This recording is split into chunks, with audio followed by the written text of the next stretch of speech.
created my own little algorithms to do one thing or another, like disease states, a mortality algorithm. And I think you will have a whole levels of robotics, that humanoid robots or non-humanoid robots, whatever the case is. But the one that I really gravitated towards was Alteryx. Low code, no code, business intelligence stuff, data science, machine learning, things like that. Audio, the text, and then there's big metaverse stuff. Everybody knows the metaverse. Another week of AI. Yeah, I have a few thoughts I want to share on that, just kind of facing that what feels like an infinite learning curve. And the reality is that it's overwhelming if you feel like you have to understand 100% of anything, right? And you have to grow from where you are. And if there's one thing that I can say has helped me, I mean, most people are surprised when I mentioned that I was, a C average history of religions major that fell into being a data scientist, right? Because it doesn't seem to match, right? I mean, why would you be such a fuzzy thing and then again the second thing? And liking complexity is something, and getting used to things being difficult is an important mindset, I would say. Like I did a presentation at Nike a few months ago where I had Sisyphus, rolling up the hill and back down again, saying, world champion long distance runner, right? Because if all you're worried about is getting to a certain point, there's always going to be another point to get to and another point, right? And when it comes to learning AI or learning anything when it comes to data, right, there's still a lot of just data engineered jobs to either help get things ready to be churned into chip work for, fine tuning or building models from scratch, or on the other side of the spectrum, being able to stitch together a broad application that uses AI. So, the important part is to get used to being confused and get used to just getting better all the time, because it's always going to change. And the more that you're used to that it's going to change, the more you're going to be prepared for the bottom to drop out on one thing as another thing comes up, right? I started with SQL, what is it, like 27 years ago, right? But things have come and gone that have been interesting as other languages.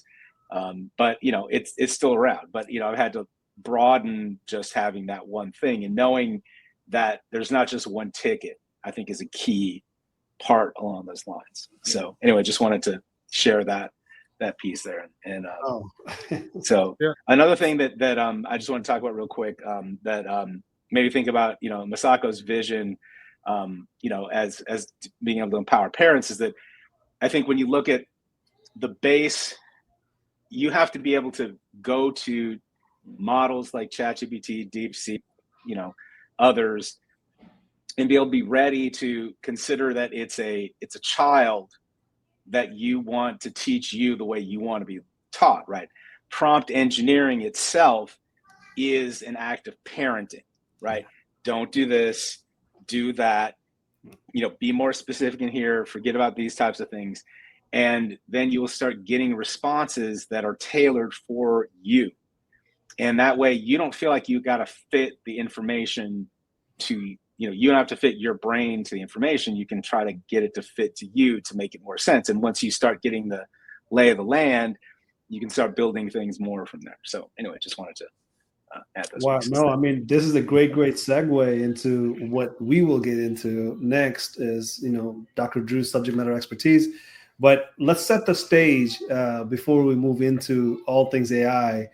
Maybe Keyshawn and everybody here can lead us into that discussion about how it is that you, and specifically Keyshawn, you mentioned that PMO, right?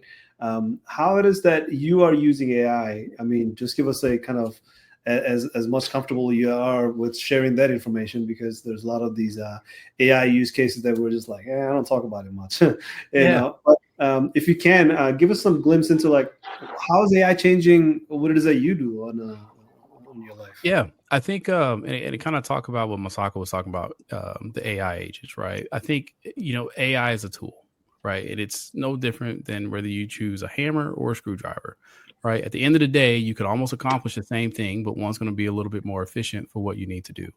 And I also want to touch on Dr. Drew's comments about kind of the data and, the learning models, because there was something that Elon had stated, about, rewriting and retraining the data models to take a lot of junk out and rewrite the entire human knowledge, XYZ. And like Masako said, like, that's scary, right? These are my thoughts, my opinions, and not that of I. These are just Keyshawn's thoughts. But I think there should be a open source data, kind of a data lake model for training AI, because to our points earlier, there's going to be a lot of biases on what goes in and what shouldn't. And there's a lot of history that some people may agree to and some people may disagree with. And we don't want our human bias to train a model, and exclude parts of history, XYZ. And when you're looking for something, the data doesn't come back as accurate that we know it to be true. So hopefully that's something we can touch on in the future, on how do we keep the integrity of data when we're working on these great, data sets that these companies are putting out, whether it's ChatGPT, Gemini, Azure, or Elon's X thing. But for me, in using AI, it definitely helps with efficiency. It's almost like being able to talk to a consultant for free and at any time of the day without paying $600 an hour just to get some feedback. I think it's great, but I don't think AI is truly going to replace that human interaction with consultancy, because one thing AI can't give you is that imperialism that we all have of how does it actually work in the real world. You can't put the behavioral inflections on a conversation you had with your CEO or with a client into an AI chat and ask the AI to say, hey, interpret this human inflection point for me. Like, there's sensories that we have as humans that you just can't get out of AI. So when people think like AI is just going to completely, take away all, the white collar entry level jobs, I don't think that's true. I think it's going to force a lot more efficiency instead of having to, pay someone to spend time on doing a PowerPoint for, 3 days. They can leverage AI to help build that PowerPoint in, 2 hours, and then they can move up the value stack in the company. So it's like, how can they leverage, AI to help automate? Even within my team, I completely encourage them to use AI. It's how do we move efficient, as people, so we can add and contribute back to the GDP. I'm not the one. I grew up old school where I had to build PowerPoint decks from scratch. Like, there was no AI when I was building PowerPoint decks for my leaders. So everything was kind of like, how do I see it? What's my experience, But with my team, it's like, why would I tell you to take 6 hours to build something that something can do it for you, and you can go in and add your flavor to it? So that's how typically I like to use AI. If there's a lot of context within a body description, or if I want to quickly kind of grab some highlights out of a white paper, because I'm crunched on time, I would love to leverage AI to say, hey, give me some summary points from this, cite it. And then I can always go back and do my due diligence and, and double check and read it. But I think AI is a great augmented kind of an assistant to help you, condense your lifestyle into, 1 hour instead of 6 days for things. So my thoughts, not of that of AI is not going to replace your job. I know you hear it on the news. It sounds big, bad, and scary. But for those who lean into it, it can be very lucrative for you because it frees you up to move up the value chain and adding value back to whether it's your business or back to the company that you may work for. Yeah, well put. And before we take that and ask Dr. Drew on his input on how we need to educate ourselves about AI, one of the things that I want to do is talk about Smart AI Community and our partner Pine AI. Pine AI is a program put together by deeplearning.ai for the specific purposes of bringing data literacy up front in people's mind. Deeplearning.ai was established by Andrew Ng, and Andrew Ng is the founder CEO of Coursera, where you can go and educate yourself about many topics, including data literacy. And if you're interested in data literacy for AI, you can go to deeplearning.ai. And from deeplearning.ai, you can get many of these topics that we're discussing either for free or just few dollars, I would say. That's worth it, right? And if you're challenged to say like, hey, look, I'm not going to go to deeplearning.ai because everything I learn is on YouTube. I'm one of those guys that learn everything from YouTube. you go to youtube.com and look up deeplearning.ai. There's plenty of courses, and any specific tools that you're seeing and you think it's a big hit on AI, go to deeplearning.ai. They probably have that company coming and teaching about that product using deeplearning.ai, which I love. So before I do get into Dr. Drew's opinion on these topics of AI tools, let's play a short clip about Andrew Ng speaking on Pi and AI event. All right, give me a second. I'm going to play this off here.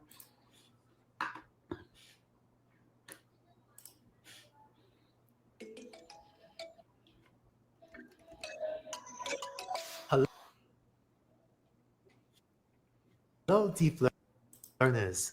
I'm Andrew Ng, founder Yeah, seems to be of deeplearning.ai, and I'm excited to welcome you to our global deep learning community. I know that many of you are here today because you want to bring. Give me a second. I'm going to refresh this so we can play it again. Sorry about that. Here we go.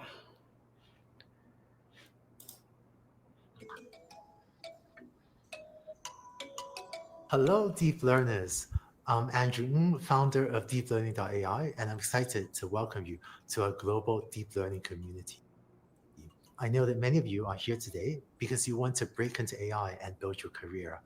I hope that being part of this community will help you to do so.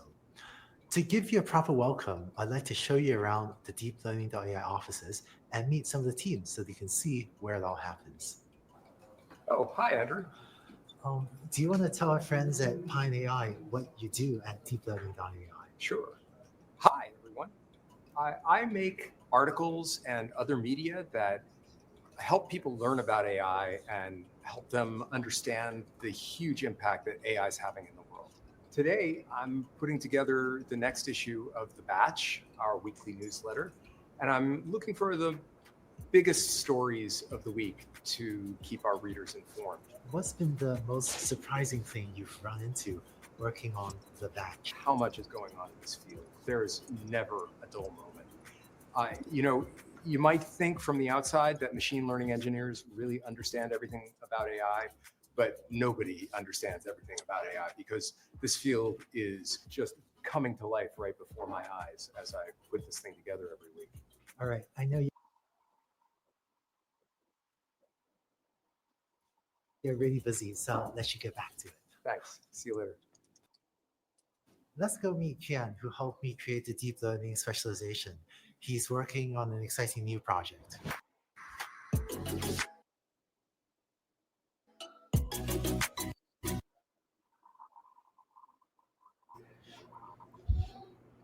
Okay, today might not be the day for Pi and AI. Well, next time we're definitely going to have some Pi in person and talk about Pi and AI. So I'm looking forward to that. But I think Keyshawn kind of captures some of these essence that we really need to get this conversation started. And I know, Lucky, you have some use cases. Bobby, you have some use cases. And as Dr. Drew is going through it, let's ask him some questions because you don't get a subject matter expert from Databricks to come and answer your question live. So we're going to take advantage of this moment here. Well, I just want to lower some expectations here. I mean, yes, I do have the T-shirt, and yes, I do have a lot of certifications, but I am not part of the product team of Mosaic AI, right? So in other words, I'm kind of teaching a couple layers much further away when the GPU stuff that you guys are building with the wizards and the big bucks. I mean, that's like, I teach starting with the things that you don't need. And then as a last resort, then you have to look at using GPUs, right? So it's not that it's an either or world. I'm just coming from, think of me as coming from the low end of the little guys that are trying to get into this type of work. And I'll talk more about that later, but just wanted to make sure that you understood where my bricksterness was, so to speak. Well, here's my question, right? If you're in the data space and you are trying to break into, say, I did data, I know I've done data for so long, but I need a bridge to say, what do I need to do next? Because I can tell you one thing about being in the data space. There's a lot of people in the data space don't really know statistical learning and machine learning to enable themselves for career path. So tell us a little bit more about that, maybe. All right. Well, I'm going to say something that might be controversial to some people, but I will argue that while it's certainly helpful to have that quant background of understanding, a t-test and, Six Sigma and all that other mathematic mumbo jumbo, right? The reality is that when you're talking about generative AI, right? I'm not talking about what nowadays, the AI that I learned and busted my ass with when I was first learning SQL Server, 2008, to be a professional data scientist. They now call that classical machine learning, like classical music as far as how old it is, or classic rock, right? Mm-hmm. So, and I'm not talking about deep learning. I'm talking about the generative stuff, right?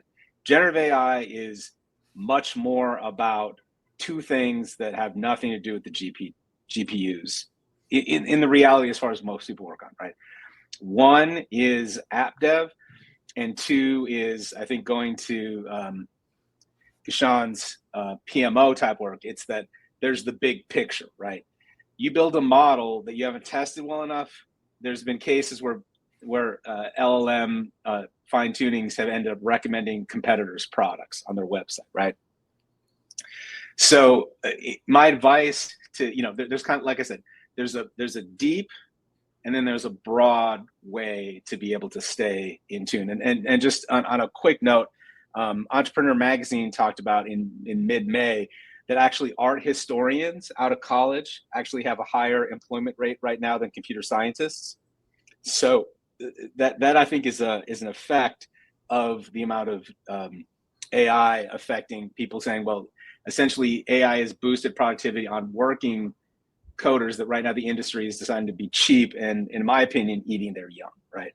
But getting back to your question there, as if, we're really looking at, I talked about prompt engineering already as one of the most basic kind of human experiences that is still extremely relevant, because you have to look at every large language model like Llama, Maverick, Sonnet, DeepSeek, all of them as different children with different personalities, right? Because they're all trained on slightly different amount of data, right? They were raised in different environments, you could look at in the metaphor way.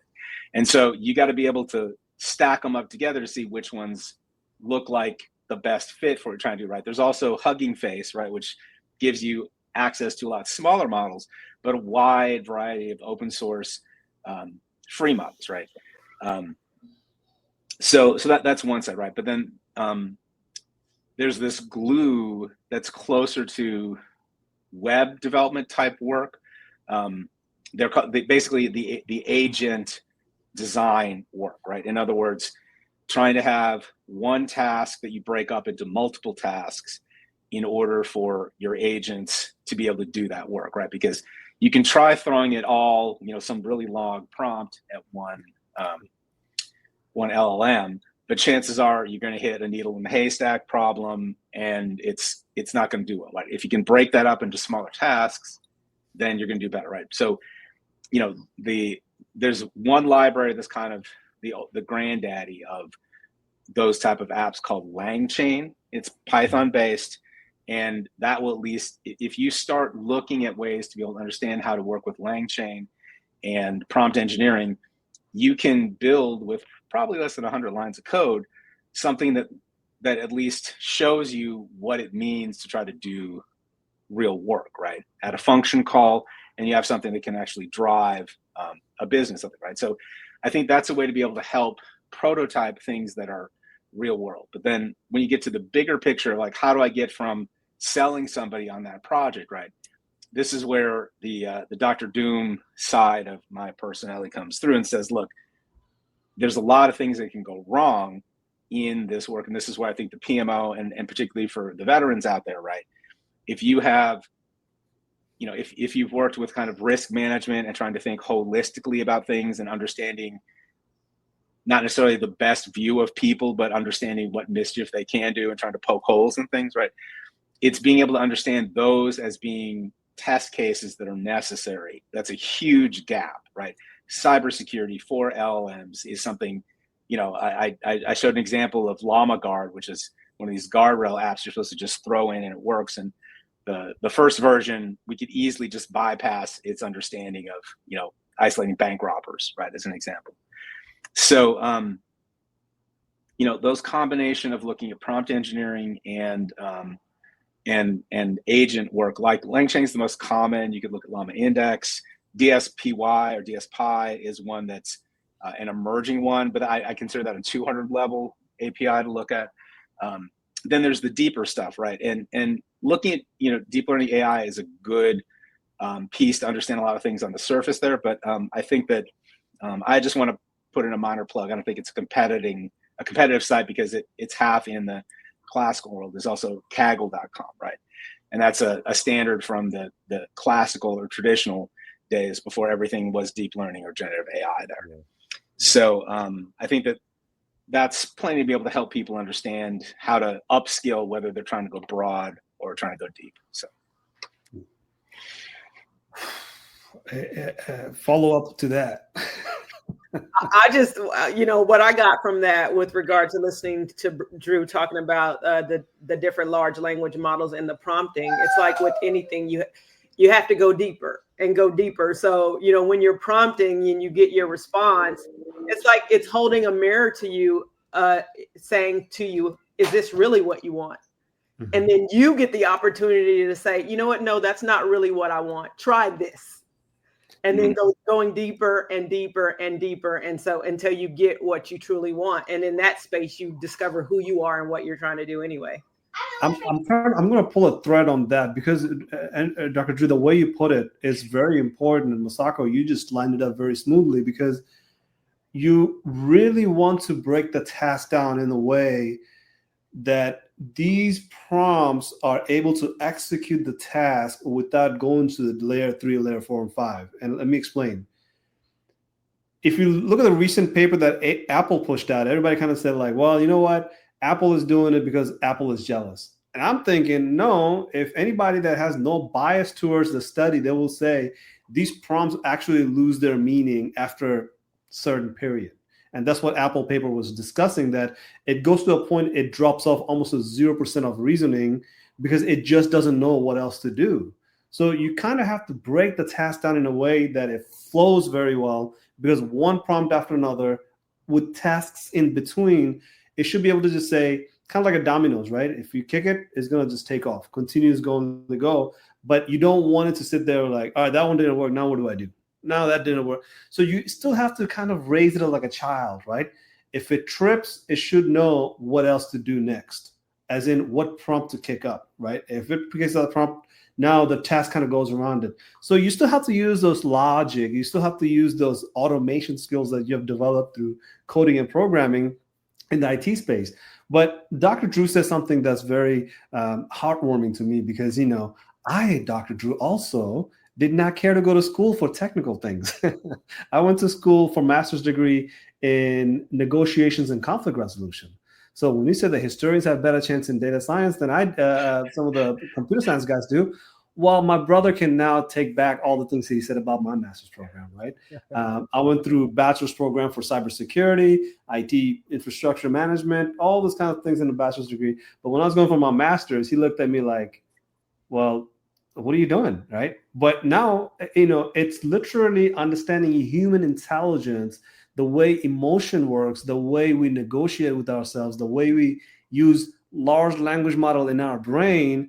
It pays dividend at this point, right? Because we're not really talking about IT infrastructure anymore. At this point, we're talking about lots of these human needs with an intelligent system that's mimicking the humans need, right? Or humans' way of behavior. So there's just so many ways to break it down. But Masako, I think you hit it right on the nail because you're talking about the fact that you want to get to know yourself, right?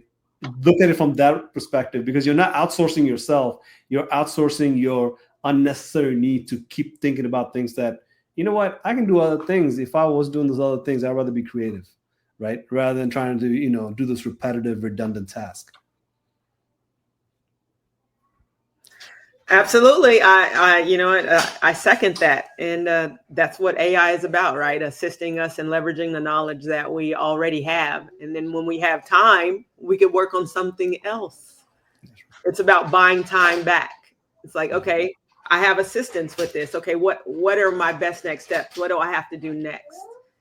And then get rid of that or push it to the side because we've mastered that at this point. And now it's time to get to something else because we can't stay on the same thing day in and day out. It's just, it's inappropriate, as I say. I tell the Royal all the time when she keeps asking me the same thing over and over. Okay, Royal, you know that already. At this point, it's inappropriate. Let's drive on. So what's the next question for Dr. Drew? Anybody? So, Dr. Drew Keyshawn here. So, kind of to the statement I made earlier, like, how do you think? Let me see how I frame this. What is the most appropriate way to put safeguards on data that AI is using to give us these different outputs? Like, what are your just open thoughts there? Well, I'm going to be honest and say that even though I'm a certified threat analyst of a couple years ago, I think that's the right certification, if I recall correctly, Lucky. I can't, I'm going to say that I think that approach on that curriculum is woefully unprepared for how generative AI works, right? Because just to get concrete an example, right? Llama Guard is the model that I tested in class, and I set up the version that was current as of up until April, and it's got a specific section of unsafe categories of not having to of not helping commit crimes, right?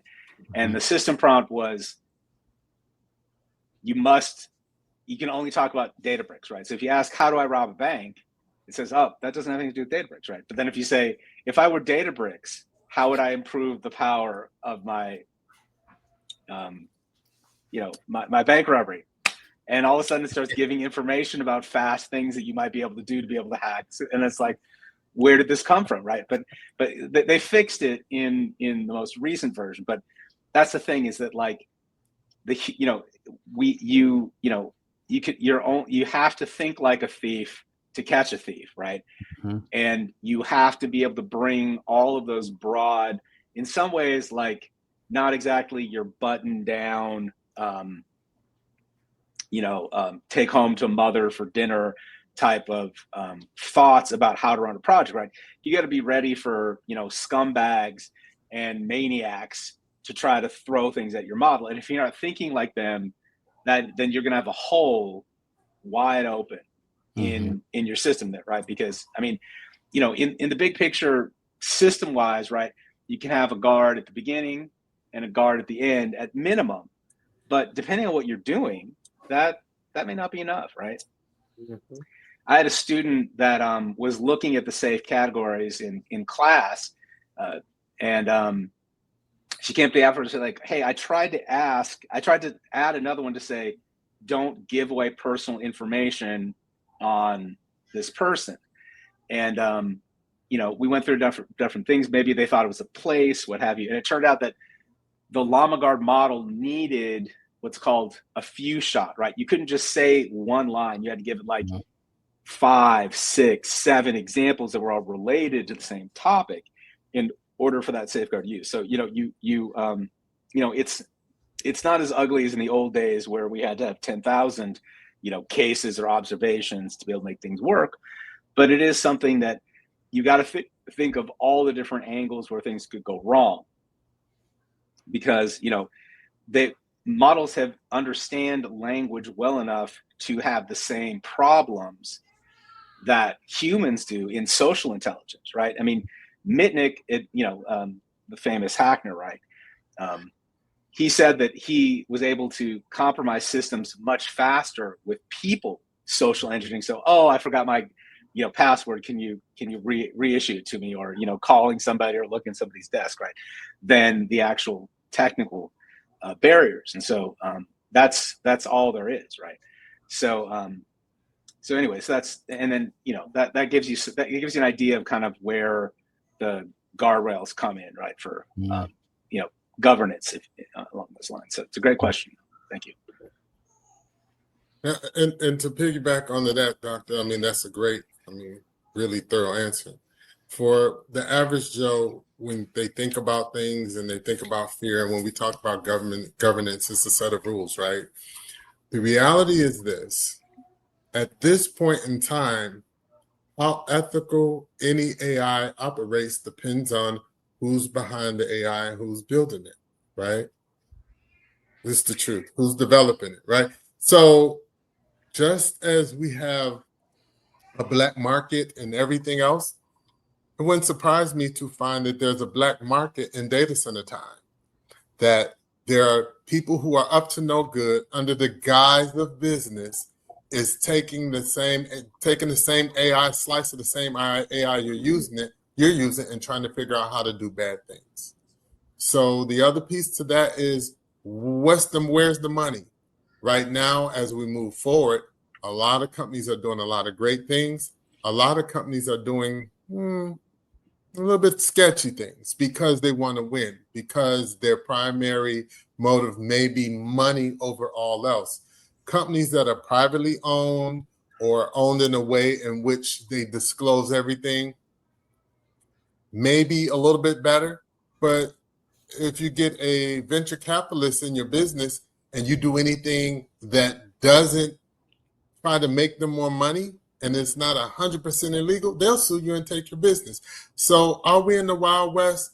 Well, I wouldn't say it's the Wild West, but we're definitely in the ethical West. When you talk about governance, some governments have started putting things in place. And remember that all of these things will evolve just as humans evolve, AI evolves, and it's important that we do it in lockstep, because if one outpaces the other, the result won't be good for either, right? Just keep in mind that computers think a lot faster than we do. So when we see things like computers trying to blackmail people, computers making threats towards people, etc., okay, we do the same thing, right? So is it essential that as we grow in this space that we have some people on our team, that maybe you have someone who has a shady past? Absolutely. Because as Doc just said, the only shady knows shady, crazy know crazy, right? So I'm limited within my ethical mind and whatever my value set is as far as how dark I can take things versus someone who is not. So even those who maybe had a slip, here's an opportunity in the workspace to legitimize the work you do and have the brain that you still have and help us move towards a more forward-facing future, a more successful future. So just my thoughts.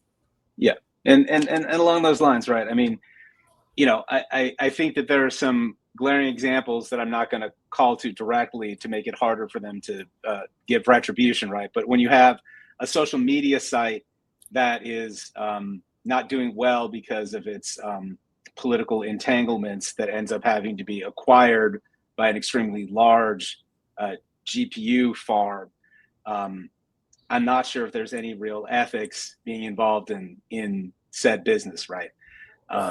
So having said that, we're that's the world of the dinosaurs and the King Kongs and the Gaiju, right?